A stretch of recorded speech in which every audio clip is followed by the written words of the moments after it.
सबको जोहार। और अभी झारखंड में जो मुद्दा है कुर्मी और आदिवासी के बीच में, कुर्मी भाई आदिवासी में आना चाह रहे हैं, ये मामला धीरे धीरे पूरे देश में फैल चुका है और इस मामला को समाज में बिल्कुल ही संवेदनशील तरीके से हम लोग को देखना है। तो इसको समझने के लिए पहले हम लोग को क्या करना होगा कि जनजाति क्या है, इसको समझना होगा। जनजाति शब्द का प्रयोग सबसे पहले ब्रिटिश जो पूरे विश्व में शासन कर रहे थे और पूरे विश्व में जनजाति, जिसको आदिवासी भी हम कहते हैं, वो थे। और पूरे विश्व में जब ये दोहन करने वाले ब्रिटिश, उनको पहचान करने के लिए, ताकि ब्रिटिश के दिमाग में शुरू से ही क्या था कि वो अपने आप को नस्ल के आधार पे ऊपर मानते थे, इसलिए पूरे विश्व में आदिवासियों को पहचान करना चालू किया और जनजाति नाम दिए।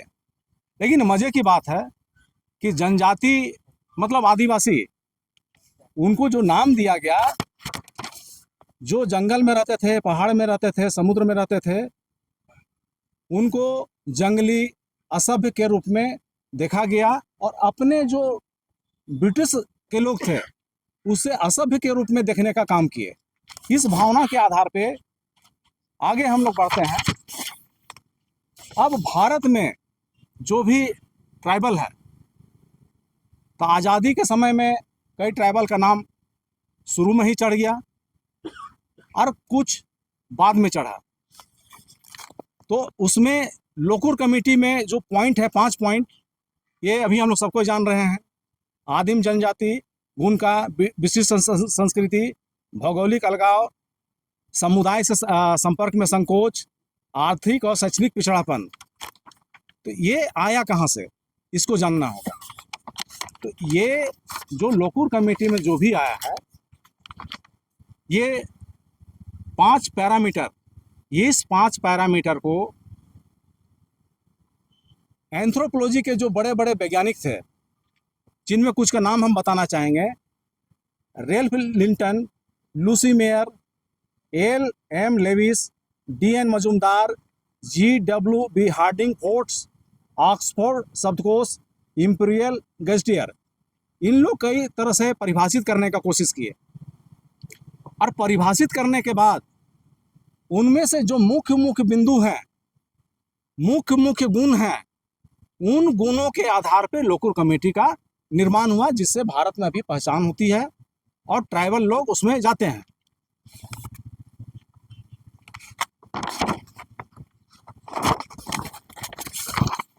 ट्राइबल का पहचान के लिए तो लोकुर कमेटी है। एंथ्रोपोलॉजी में बिल्कुल सही, जैसे कि अभी कई जनजातियां, उनको भी जनजाति के रूप में अंग्रेजों ने नाम रखा। अब जैसे कि कुर्मी जनजाति है, कुर्मी अपने आप को जनजाति में सूचीबद्ध करना चाह रहे हैं, लेकिन एंथ्रोपोलॉजी में भी कृषक समुदाय को अलग नाम दिया हुआ है और अलग से पहचान किया गया है। उसको कई मानवशास्त्री, एरिक वुल्फ,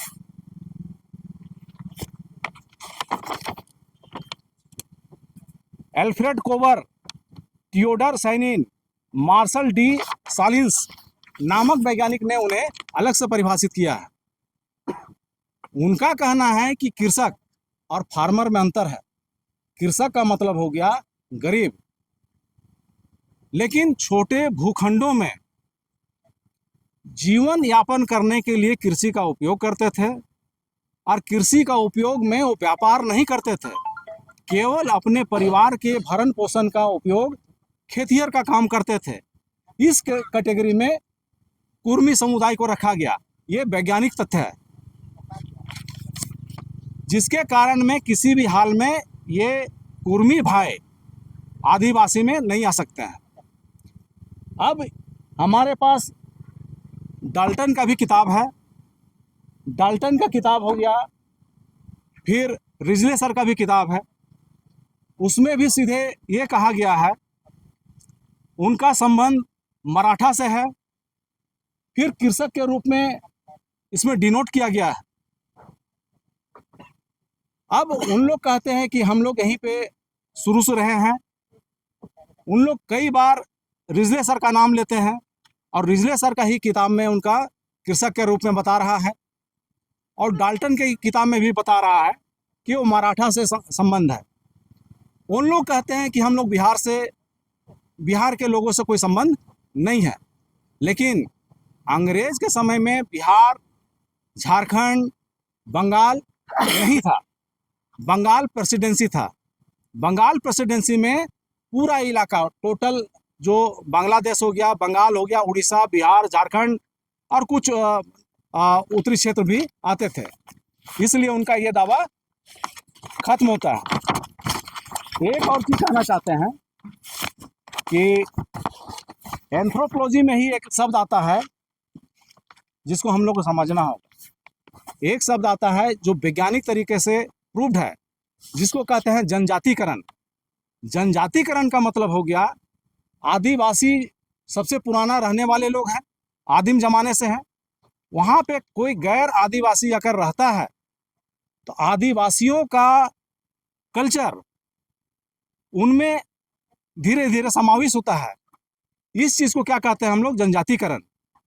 अब कुर्मी भाई, कुर्मी समुदाय या अन्य समुदाय जो अभी आदिवासी में आना चाहते हैं, उनमें भी जनजातीकरण, जिसको अंग्रेजी में ट्राइबलाइजेशन कहते हैं, ये गुण उनमें आया। अब इसके आधार पे वो दावेदारी कर रहे हैं कि हम भी आदिवासी हैं। तो एंथ्रोपोलॉजी इस चीज को बिल्कुल नकारता है। फिर कहता है कि जो ट्राइबल क्षेत्र में रहते हैं वो अपने संस्कृति का विघटन करते हैं, खत्म करने का काम करते हैं, जिसको असंस्कृतिकरण मानव विज्ञान के आधार पर कहते हैं।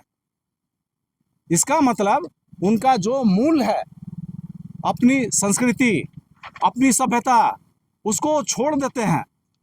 छोड़ देने के बाद आदिवासी सभ्यता में प्रवेश करते हैं। और यह भी हुआ है उनके साथ।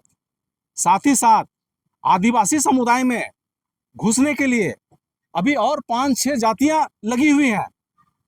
खतरा यहाँ यह भी है कि अभी हम लोग कुर्मी के प्रतिरोध कर रहे हैं, ये कब तक? उसके बाद दूसरा समुदाय आएगा, क्या उसके पीछे भी हम लोग प्रतिरोध में लगे हुए रहेंगे? उसके बाद फिर और आएगा, उसके बाद फिर और आएगा। इन सब वैज्ञानिक धारणाओं को हम लोग को समझना होगा।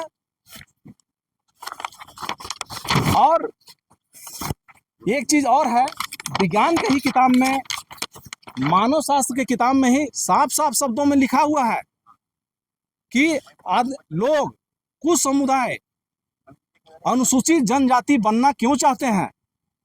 इसमें मैं चर्चा नहीं करना चाहूंगा, ये सभी लोग जान रहे हैं कि क्यों बनना चाह रहे हैं। अब इन सब चीजों के आधार पे आदिवासी पे क्या बुरा असर होगा, ये हम लोग सबको जान रहे हैं। अब हम ध्यान खींचना चाहेंगे थोड़ा सा मॉडर्न हिस्ट्री में। हमारे पूर्वज अंग्रेजों के साथ वो बहुत ही आक्रामक थे, कई विद्रोह हुआ।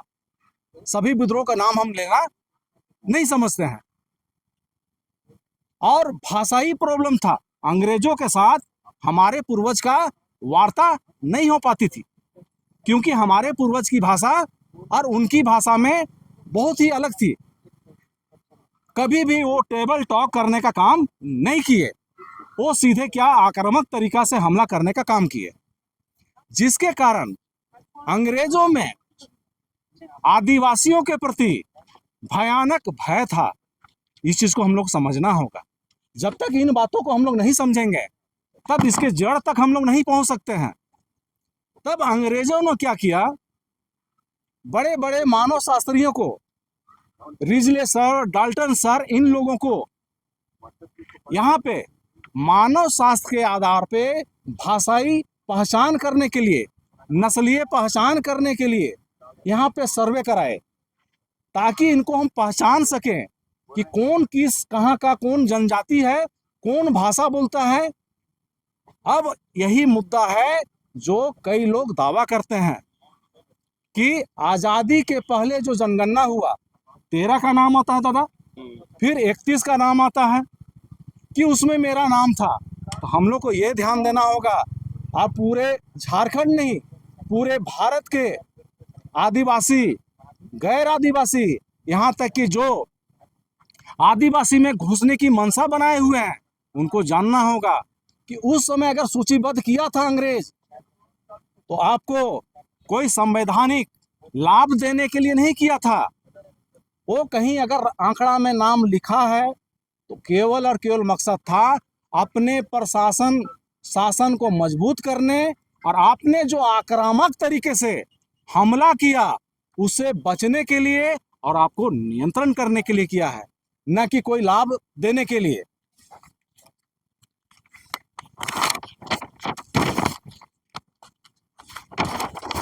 अब दोनों की जनगणना की बात हम करते हैं या डाटा कलेक्ट की बात करते हैं, इसको समझना होगा। अभी भारत में जब जनगणना की बात होती है, जाति जनगणना, तो जाति जनगणना का मतलब हो गया सामाजिक, आर्थिक और राजनीतिक न्याय देने के लिए। ये जो जाति जनगणना भारत में जब आज़ादी के बाद होगी तो सटीक प्रस्तुतिकरण, प्रतिनिधित्व, बेहतर नीति निर्माण, सकारात्मक कार्रवाई, सामाजिक असमानता है उसको दूर करने के लिए, भाईचारा लाने के लिए, सामाजिक संरचना को समझने के लिए, संवैधानिक उद्देश्य की पूर्ति करने के लिए। लेकिन क्या अंग्रेजों के समय जो डेटा कहीं कहीं उन लोग देख रहे हैं और देखने के बाद उतावले होके मन में मनसा रख रहे हैं, ये बिल्कुल ही गलत है। वैज्ञानिक तरीके से जब जांच होगी वो किसी भी तरह से वो टिक नहीं पाएंगे। आजादी के बाद सामाजिक तरीके से जो पिछड़े थे, एसटी की जांच हुई, एसटी में रखा गया। एससी की जांच हुई, क्राइटेरिया है, बोलना लंबा हो जाएगा। ओबीसी का क्राइटेरिया है, उसके आधार पे ओबीसी को रखा गया, ताकि सामाजिक अलग अलग तरह से विभेद होने के कारण उनका ट्रीटमेंट का भी तरीका अलग अलग ढूंढा गया, जिसमें एसटी को एसटी सूची में रखा गया, एससी को एससी सूची में रखा गया और ओबीसी को अलग सूची में रखा गया। अब आते हैं संविधान के नज़र में मामला कहाँ है, इसके आधार पर हम कहना चाहते हैं। देखिए, संविधान को समझने के लिए पहले ये जानना होगा, संविधान में, भारत के संविधान में कुल 25 भाग हैं। 25 भाग में सब में हम चर्चा करने से कोई फायदा नहीं है। भाग नंबर 3, जिसको बोलते हैं फंडामेंटल राइट, पूरे संविधान का सबसे मेन लक्ष्य है। संविधान का क्या लक्ष्य है? Fundamental right. उसके बाद भाग 4 में है directive principle of state policy, और 5वां में है मूल कर्तव्य, सभी लोगों की कर्तव्य। यह है वस्तु स्थिति के आधार पे संविधान का लक्ष्य है। लेकिन फंडामेंटल राइट में किसी भी तरह से छेड़छाड़ नहीं हो सकता है, कोई कर नहीं सकता है। अब जो फंडामेंटल राइट्स है, फंडामेंटल राइट्स में हम ज़्यादा नहीं, एक चीज़ में ध्यान दिलाना चाहेंगे। फंडामेंटल में आर्टिकल 13 में कहता है, उसको संक्षेप में समझने की कोशिश करना है। केवल दो अनुच्छेद का हम बात करेंगे, 2 संविधान का। उसमें पहला कहता है, आज़ादी के पहले जो भी कानून है, लेकिन फंडामेंटल से असंगत नहीं है। माने फंडामेंटल राइट्स जो हमको दिया गया है 12 अनुच्छेद से 35 अनुच्छेद, उसके विरोध में नहीं जाता है। आज़ादी के पहले बना हुआ कोई कानून है तो वो यथावत रह सकता है। लेकिन जो फंडामेंटल राइट्स बने हुए हैं, अगर कोई उसके विरोध जाता है तो वो क्या होगा? जीरो हो जाएगा। अब मैं पूरे समाज से ये कहना चाहता हूँ, जो आज़ादी के पहले दावा करते हैं कि हमारा ये कानून था, फिर एट्रोसिटी का नाम लेते हैं दादा, और कई तरह का नाम लेते हैं, तो फंडामेंटल राइट्स, ट्राइबल का फंडामेंटल राइट्स को वो हनन कर रहा है, इसलिए उसको क्या कर दे रहा है? जीरो कर दे रहा है। फिर एक चीज़ और बता रहे हैं, ये हो गया आज़ादी के पहले की बात हो गई। आज़ादी के बाद फिर आर्टिकल 13 हमको पावर देता है, पूरे भारत के लोगों को पावर देता है, जिसमें आदिवासी को भी पावर मिल रहा है कि आप कोई ऐसा कानून नहीं बनाइएगा कि किसी भी तरह का फंडामेंटल राइट में किसी भी तरह का किसी का हनन नहीं हो।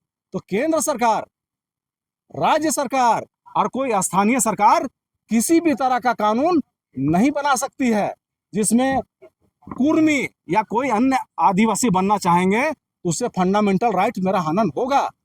अब सवाल उठता है कि क्या हनन हो सकता है, तो मैं संक्षेप में बोलना चाहूंगा कि आर्टिकल 15 का 4 का मेरा हनन होगा, आर्टिकल 16 का 2 का हनन होगा, आर्टिकल 17 का हनन होगा, आर्टिकल 19(5) का हनन होगा।